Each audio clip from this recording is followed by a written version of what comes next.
you know, we just concluded the first meeting here for India under the chairmanship of Malaysia. Our chair was Prime Minister Anwar Ibrahim of Malaysia.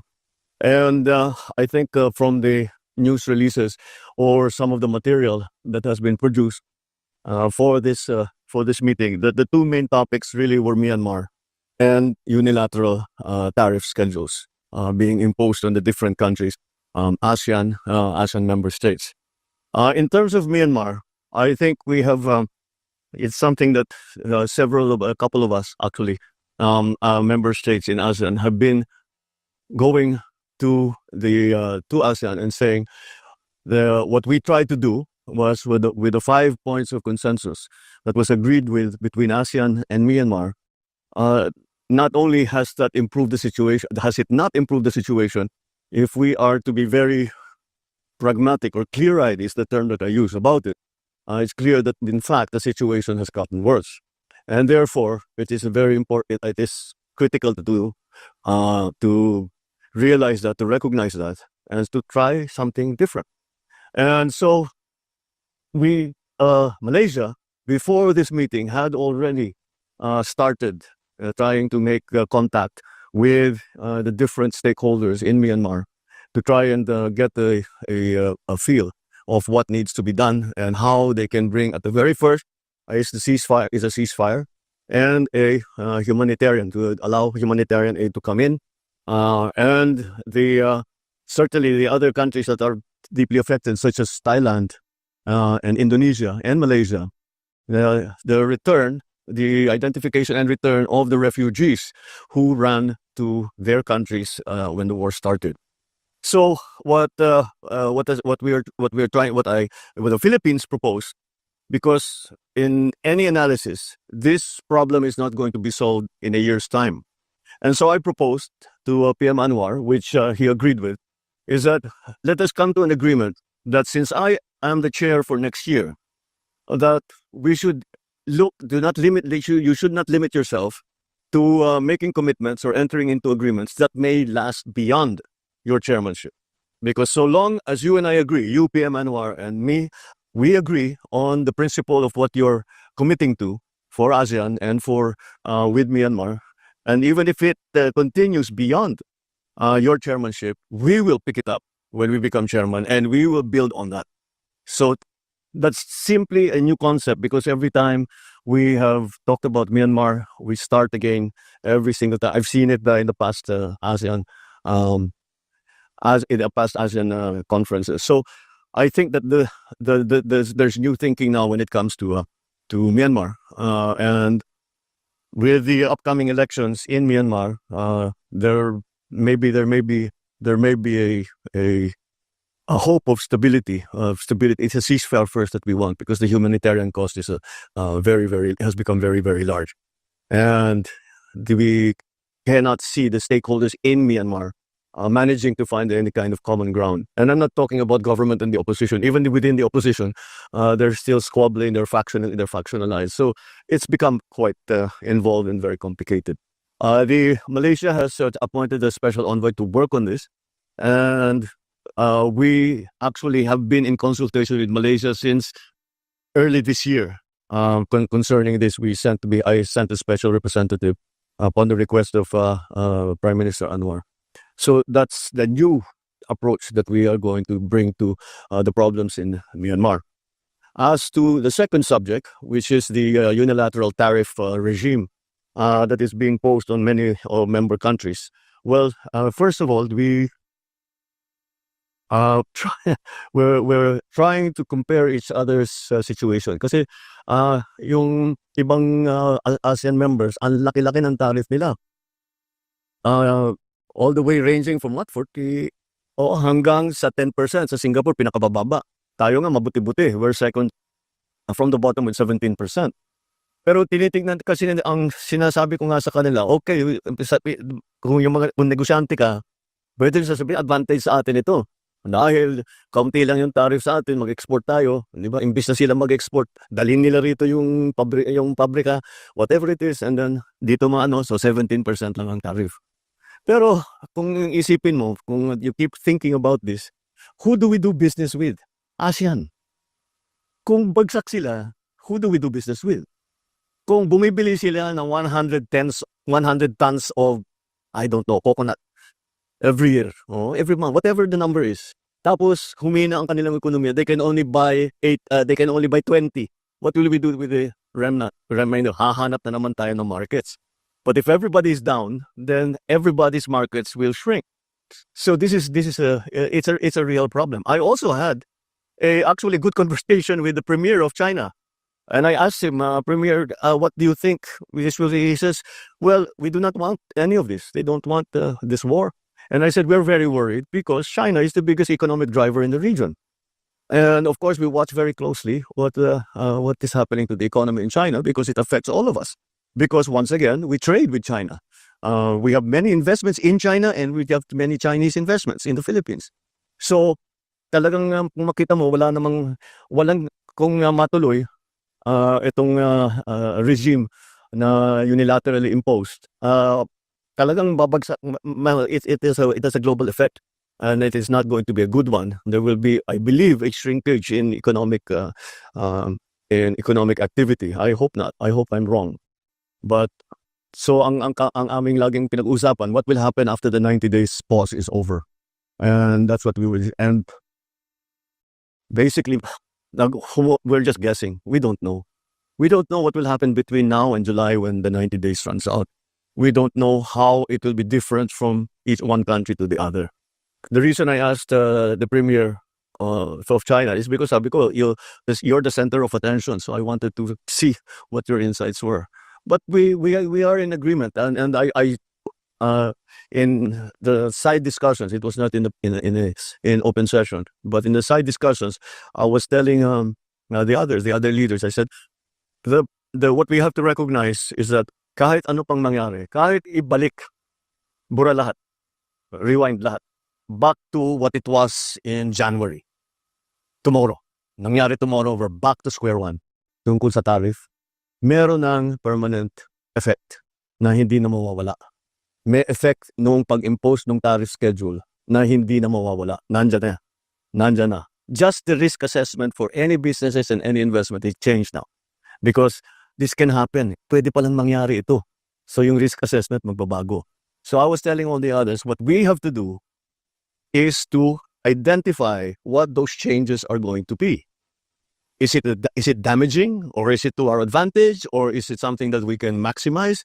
And that's how we need to adjust. Because whatever else happens, this will change. This is changing. This will change. This has changed.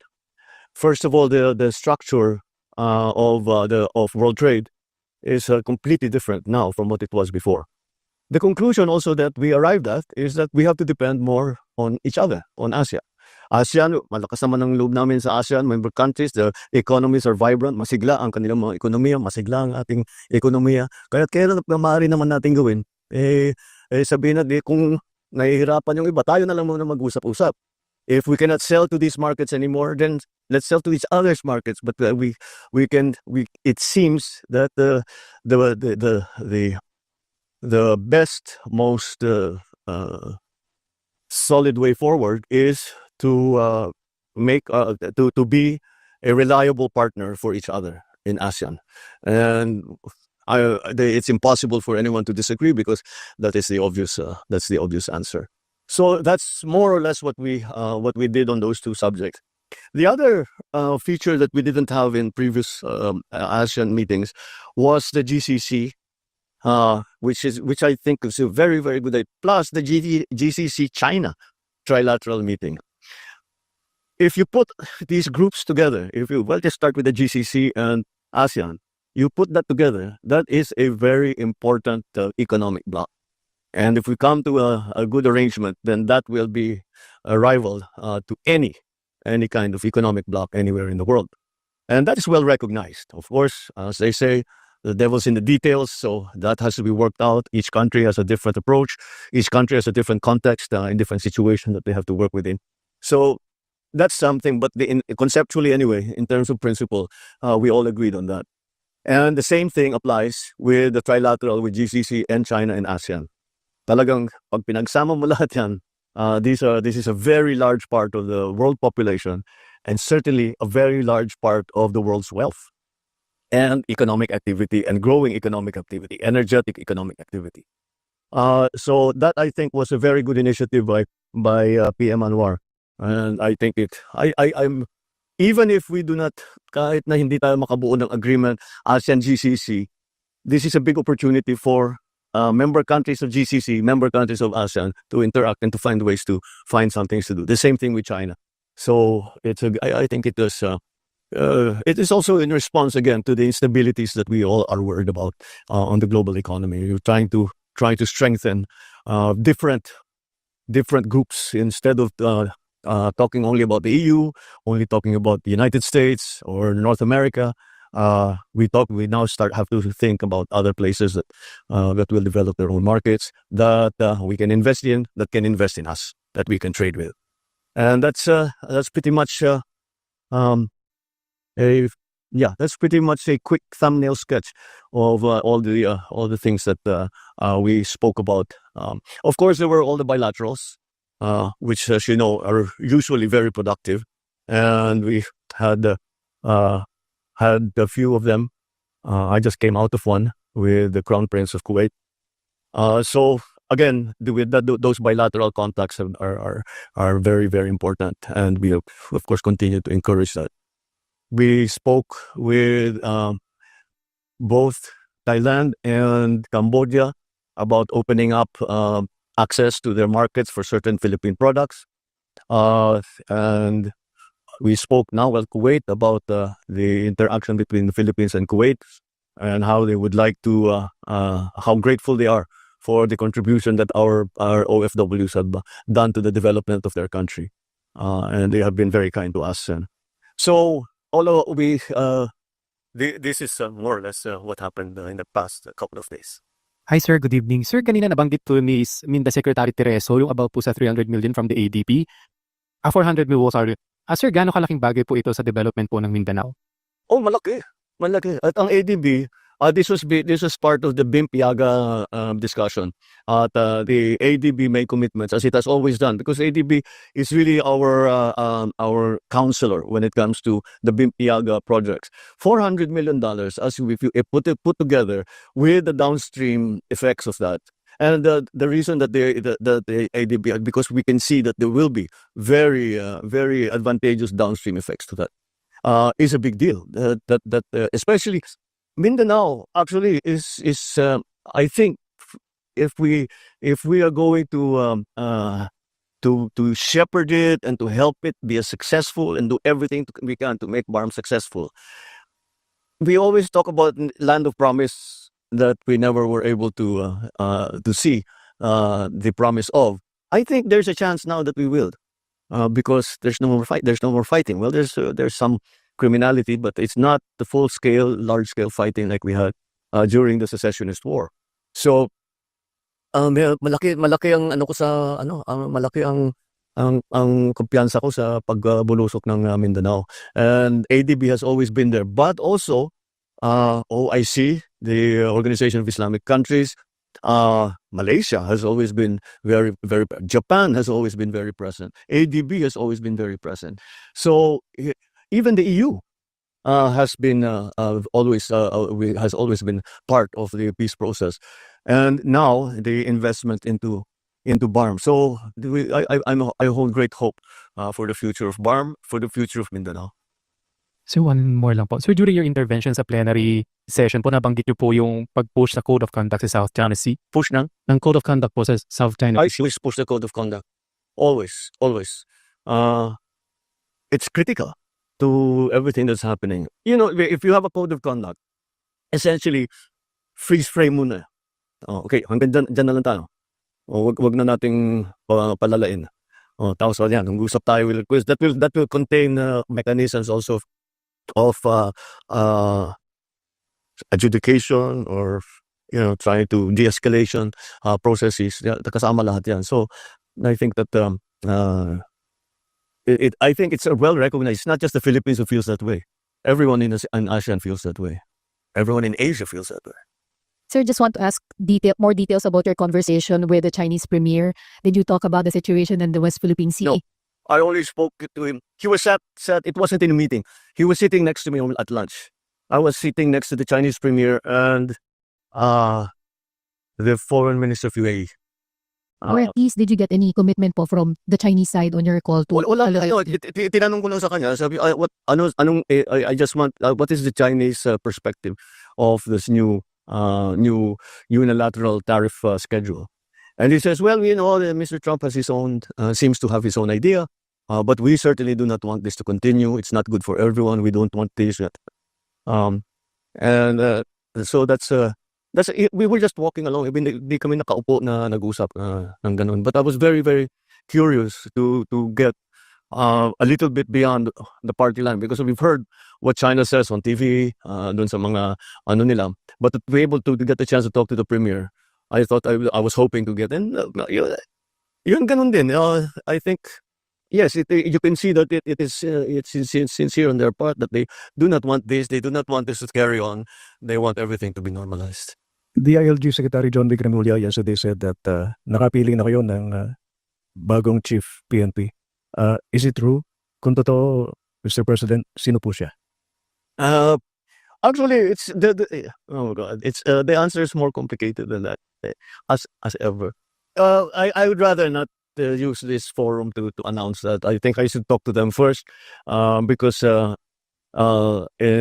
official decision has not been made. They should hear it. Whoever it is should hear about it first from me, not through the news. But yes, we're very clear on what we're going to do next. Clarify ko lang po, Mr. President. May napili na po kayo? May napili na po kayo? Meron na po. Talking about peace and order, security, Mr. President, ano po yung magiging marching orders niyo doon sa bagong chief PNP? Especially na gusto niyo i-intensify yung police visibility sa kalye. Well, what will I tell the new chief PNP? The new chief PNP is a very senior officer in the PNP. He knows the situation, and I will actually tell them, carry on what you are doing, because we have very good statistics concerning crime. And for example, there's a report here: Metro Manila crime rate is down by 23% in 6 months.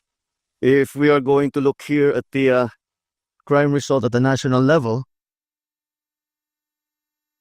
where are the index crimes? Ito. From the period of last year, same period last year, ito na lang focus ka kasi ayokong basahin lahat.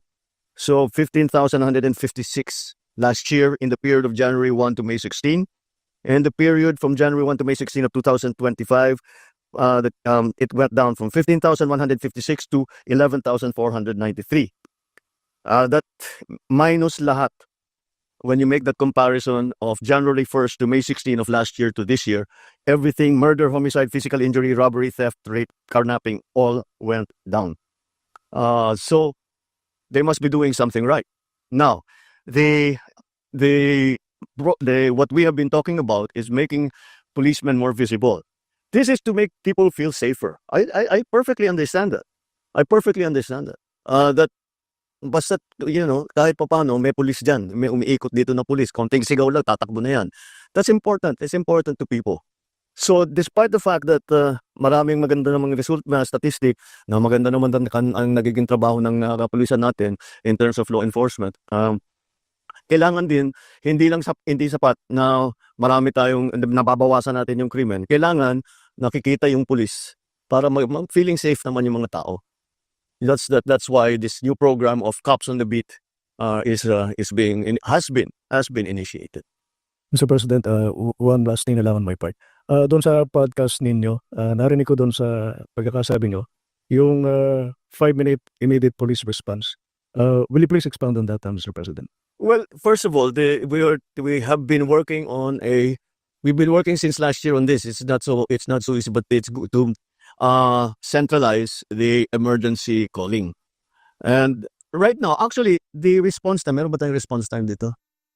Yung response time natin, bumaba na rin, especially in the urban areas. Siguro, of course, wala, there's no, but there are no statistics here.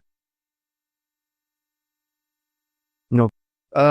So we're trying to centralize the emergency calls. So pagtatawag ka ng emergency, whatever, isa lang yung number kasi bawat bayan, halos bawat probinsya may sarili. So we'll centralize it para maging mas mabilis at diretso kagad makadispatch siya ng pulis pagka may problema, kapag may gulo. So we're hoping that at least in the urban areas, that we're hoping 5 minutes. That's the aspiration. Once again, I hope. I think naman if we have the cops on the beat and they're in good direct communication with their dispatchador, then that will be the system that will be a good quick response. Pero kailangan mabuo ang system. One of the problems with the emergency call system is the statistic that about 70% are prank calls. So that's why we have to see how we can minimize that. Good evening, sir. Hi, good- Last Friday, Executive Secretary Bersamin announced that he did not accept his resignation and that the economic managers were retained, and there were other movements that were announced. The Executive Secretary also said that there would be new announcements on movements by tomorrow. Would you like to share with us? Not yet. I'll share with you one thing.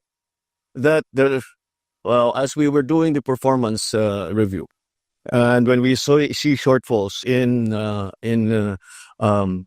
performance, I don't leave it at that. I look and ask, why is that the case?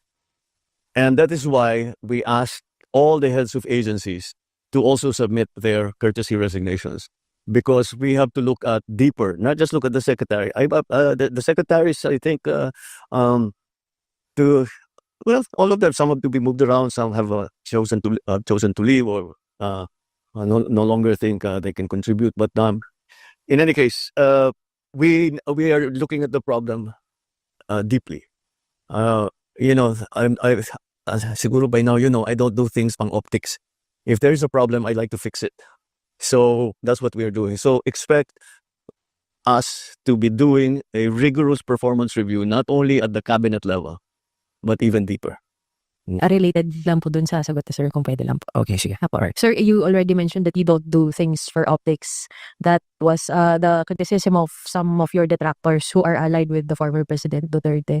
And they also said that the critical resignations are not necessary and that they want you instead to resign. How do you want to respond to that? Or if you I will resign. Yeah, that's what they want. Ba't ko gagawin yun? At wala sa ugali ko yung tinatakbuhan ng problema. Magandang gabi po, Mr. President. Sir, you mentioned during your podcast na sawa na yung mga tao sa politika, and yet next week magsisimula na po yung impeachment trial against Vice President Sara Duterte. I'm How not could- sure I see the train of thought there. Sawa ang tao ng politika pero may impeachment. Yes, sir, because it's a political proceeding. So do you see this as a start of another political chaos? The legislators, the senators, and the House are going to decide on how to handle it. I don't think that they've made any decisions yet in that regard. So let's let it's nasa kanila yan eh. Mostly for sa Senado, pero siyempre nandiyan pa rin ang House dahil sila mag-prosecute.